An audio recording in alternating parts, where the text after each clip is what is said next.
Hey, what's up? How's it going? I've not done this in a while, so excuse me if I'm rusty. If you're new around here or I've just forgotten who I am because I disappeared off the face of the earth, I'm Emma. I'm an artist. I'm based in Edinburgh. I make greetings cards and art prints with a rebellious spirit. That just means it's the things I love, and it goes all over the place like me. So it's inspired by my travels, it's inspired by Edinburgh where I live, it's inspired by the music I love, the films I love, the books I love, just whichever fantasy world I'm in at that moment. So here's an example of my work that I make at Wayward. I have not filmed in a long time because I basically was in my head about being perfect.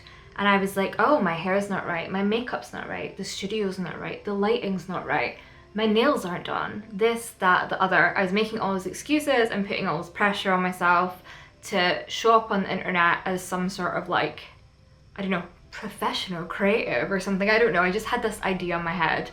And it meant that I didn't make videos for like a couple of years because every time I started, I just critiqued myself.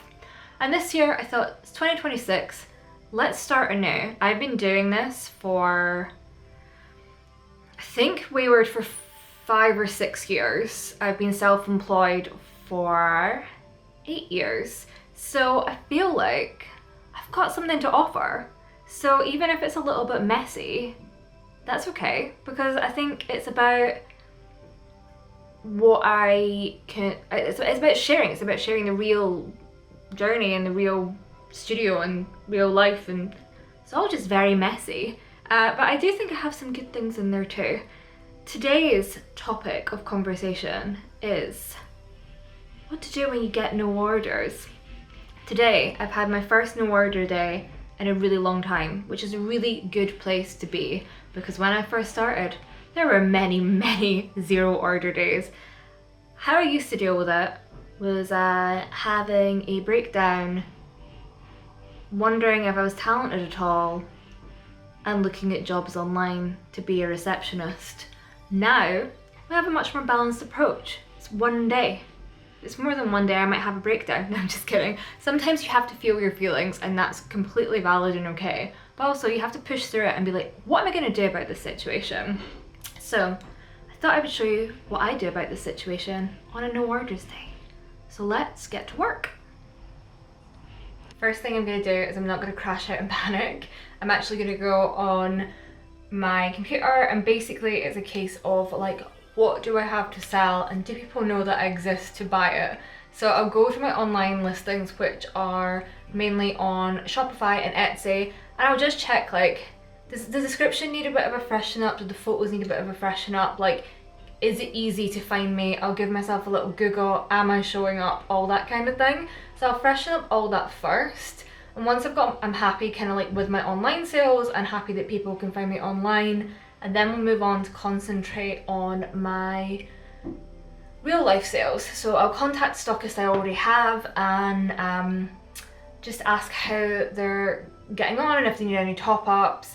I will update my wholesale catalogue and maybe do some research and see if there's any other shops that might want to stock me and send them a new version of that, and I'll update my fair store online and just make sure all that is correct. If you are like, what, I've not even started wholesale, like this isn't relevant to me, a really good place to start with free resources is the Small Business Collaborative. They have a line sheet. They have a few different packs on how to start wholesale all for free. They also have a podcast and a bunch of free resources for you there. So that's a really good place to start if you want to start your wholesale journey. It just means for me that days when like online sales aren't going so well, it's nice to know I have real life sales to top that up. The next thing I would do is look at social media. Instagram is a difficult one just now, I think, for everyone, but it's still worthwhile doing, it's still relevant, so I will take a bunch of product shots and think of some cool Instagram ideas. I use Millernote to plan, and I find that a useful tool to just like write down some ideas that I might have. If I'm brave, I might do a reel. If I'm even braver, I might do a YouTube video like this. After all that, like making sure basically people know that I exist and selling what I already have, I would then get to work. I would start making some new products and just concentrating on what I've got going on. I'd use my time that I have, that I usually pack orders with, to create new work, which is quite exciting actually. The admin and strategical side of things isn't really my jam. I know it needs to be done, which is why I do it at the start of the day. It leaves my afternoons free to be creative.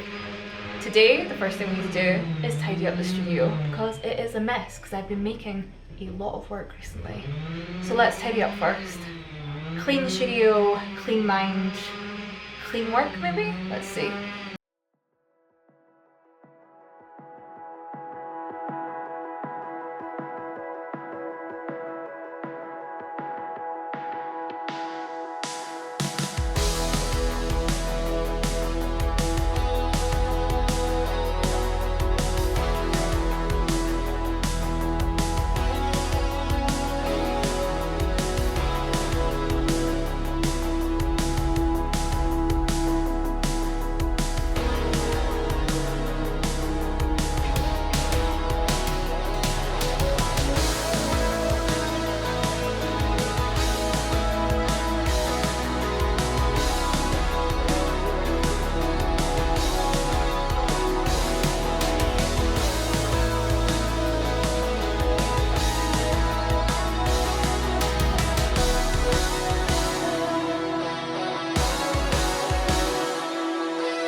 Sometimes it's good to tidy up your studio because then you realise how many bits of work you have done that you're not out of ideas, you're not washed up, and actually you just need to finish some work.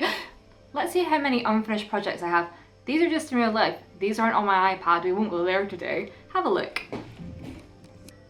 Ideas are definitely not a problem in this studio. It's finishing things.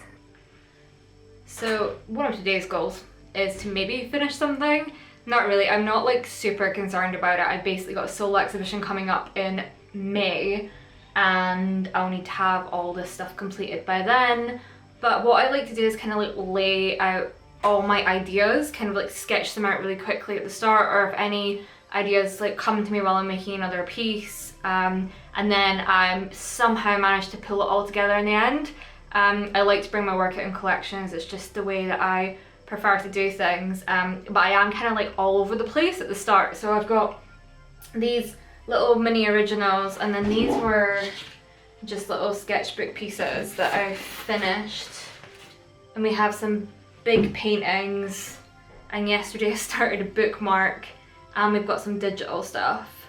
And I'm not quite sure what the final goal is, but the theme is Edinburgh Gothic. I used to come to Edinburgh and hang out on Colburn Street with all the goths before Colburn Street became super nice and touristy, and it kind of harks back to that, and I just wanted to like look a little bit more into the city I live in. I've got a bunch of Edinburgh prints, but they're all quite touristy locations, and I do love all those spots, but I feel like I did a lot of those when I first moved up here from London, whereas I feel like now I know the city a lot better, and it was really the whole kind of goth vibe that drew me to here when I was a teenager, when I first started working in Edinburgh many moons ago. And I just want to kind of go back to that. So I've been to St Giles Cathedral and took a bunch of pictures of the gargoyles there, and I've also been to the portrait gallery, and I've just been keeping my eyes open. There's really great church windows everywhere in Edinburgh, especially in Leith. There's a lot of like really cool gargoyles and windows and like, yeah, just architecture if you look around for it. So that's really the inspiration. So it looks super chaotic just now, but it is getting somewhere. So yeah, making new work, is definitely something I like to do on a zero orders day, because I just have so much more time when I'm not packing orders and going to the post office and running around and answering customer service emails. So, you know, highs and lows, it's always good to look on the bright side. Today I think I'm actually gonna finish. I'm probably not gonna finish. I'm gonna try and get somewhere further along with the bookmarks. I'll show you them. So I've just drawn out the size that my printer do bookmarks, and I've done a little pencil drawing, can you see him, of this guy. He is a little gargoyle that's outside the National Portrait Gallery. I've done some filigree round it, and then I'm going to do a little friend on the back. I thought last night I actually might do the sun on one side and the moon on the other instead of doing the filigree in both sections, but that's the good thing. I always start in a sketchbook, and then I move everything, not everything, but I move most things into my iPad.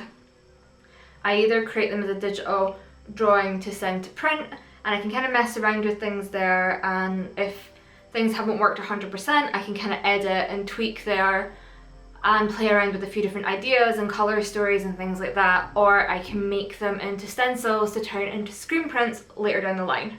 So that's why I work by hand first, and then I move on to digital, especially with AI coming into play a lot more and a lot more people using it. I think using digital drawings, people are like, oh, did AI do that? And I'm like, no, it was by hand. So I think I'm just going to share a lot more of my process and bring people more along on my journey this year. I think that's better social media content. As I said, I'm not great at it, but I think also explaining the work that goes into making art is important as a creative this year. Maybe I'm overthinking it.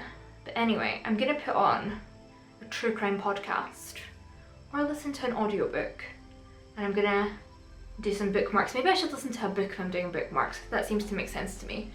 So I'm gonna basically get on with some work, stop procrastinating by talking to you guys. Let's get drawing.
End of the day, and an order's come in. Only one little order, one little birthday card, but one order is better than no orders, and I am grateful for every order that I get. So I'll package that up and make sure it goes out ASAP.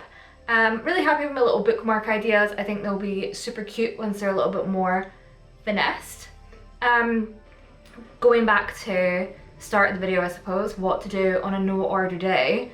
I think what I've come to do, this is just my personal experience, people might have other ideas, but what I learned to do is basically not to panic and realise that it happens to everyone. Do you know what, people just don't show it online because they only show the days they have like piles of orders, or they've launched a new collection, or, you know, people want to show the good side of things, which I think is great, but realistically we all have low seasons throughout the year, and if you're starting out, it takes a while to build business as well. So I think the key is not to panic, tell people about your work, make some new work that makes you excited, and then other people get excited. Don't make work that you think will sell or is trend driven, is something that I've learned. Make work that you love, and those are the things that I think people gravitate towards, because I don't know, it's different because it's your unique perspective, if that makes any sense. I hope some of that made sense. It was nice to be back. I am a little bit rusty. Hopefully we'll get back in the swing of things, and it'll be a fun, exciting video next week. So thank you for sticking with me, and I'll see you guys soon. Peace out. Is that the most millennial thing ever? Probably. I need to do something else there. We'll figure it out. It's fine. Bye.